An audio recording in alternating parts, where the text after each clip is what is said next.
Basically, Kamamuta is the experience we all probably have felt in various domains in our lives, as well as with media examples, and that is that we feel kind of moved and touched. We have a warm, fuzzy feeling in the chest. Sometimes we have goosebumps or a lump in our throat, or we kind of touch our chest and say things like, "Aw, that's so cute," or "That's so sweet." Okay, it's really interesting how much, or where you can apply Kamamuta. You would usually think maybe about romance novels or movies or something like that you maybe use in movies or in general, video material. But you can also use it for completely different things that maybe weren't intended to use them for.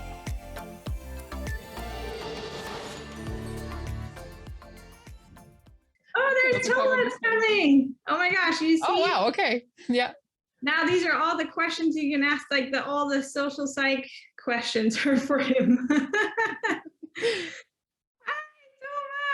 Thomas. Hello.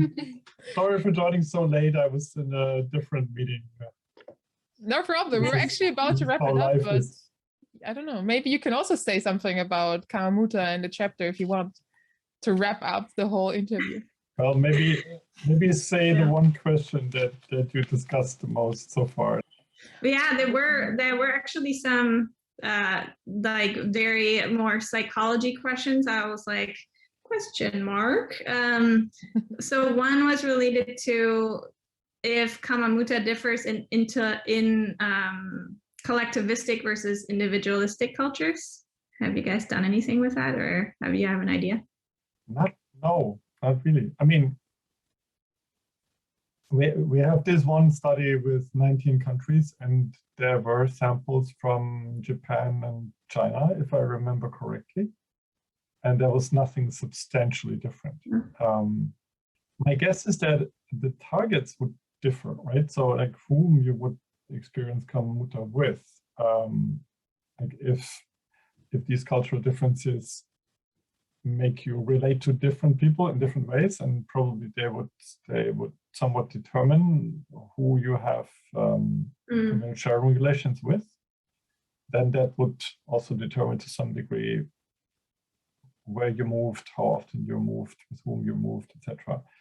And it wouldn't really influence how it feels, I guess not strongly. Okay.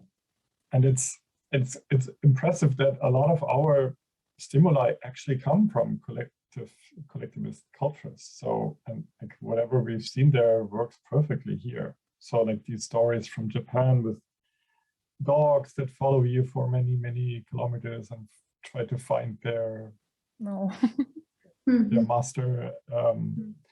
Or this one famous video from Thailand that we use. I guess Thailand is also somewhat more collectivist, and it works perfectly here. So, yeah.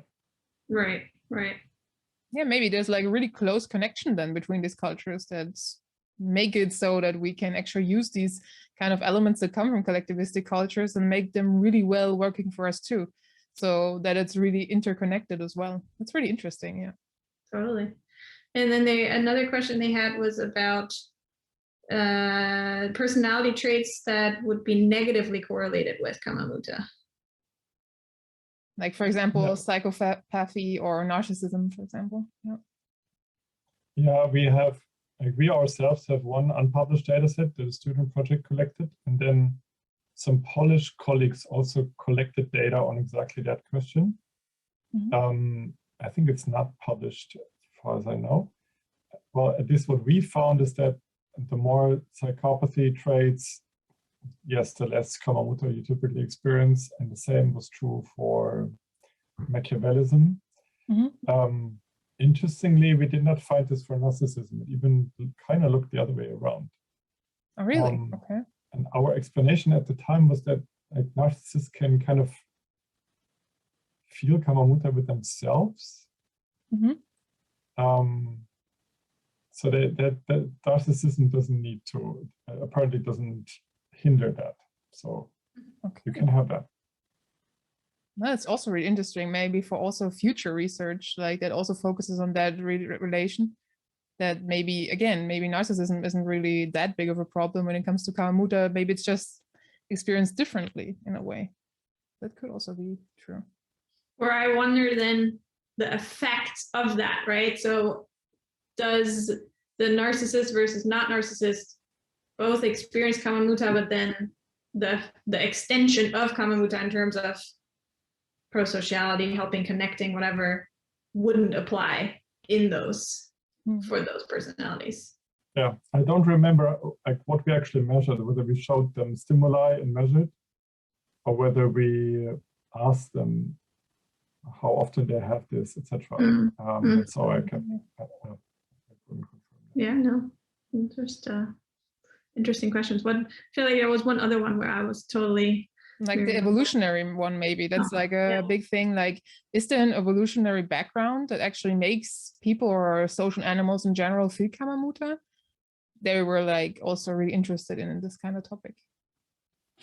Yeah, that's what we claim. I mean, we have very little evidence, but our model of emotions, of how emotions work, is exactly like that. That there is a prototype that is evolved, but that needs cultural complement. That basically almost doesn't work by itself, but that culture takes that prototype and fleshes it out and kind of teaches you how to experience this, with whom to experience it, how to express it, when to suppress it, what label to give it, etc., etc.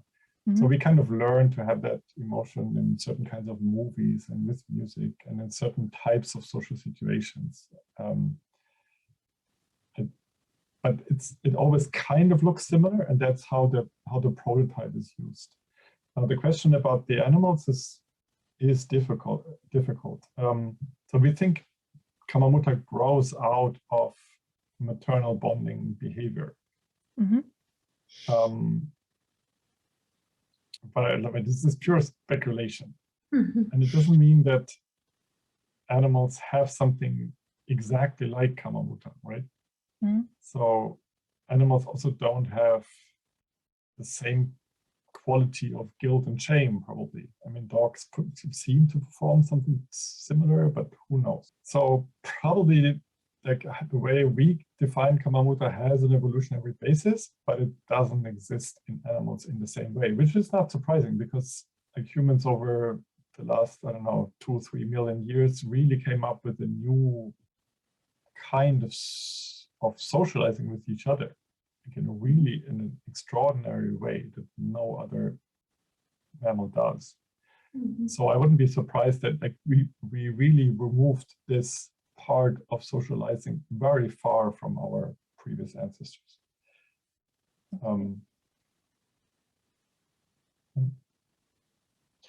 Just like maybe one tidbit, like we have always wondered whether part of kama muta in animals is connected to grooming. Because we have this tingling sensation, we love this caressing, like the slow caresses, and then we get goosebumps, right? So we think this is a connection to how chimpanzees groom each other, for instance. Again, pure speculation. Yeah, but really interesting. Again, good project and a good area for future research as well, to maybe dive into that a little more. Very interesting, yes, indeed. Okay, and thank you also like very much. That was really unexpected now, because again we were like almost over with the interview, so but it's really nice to talk to you as well about the topic. Thanks for your interest.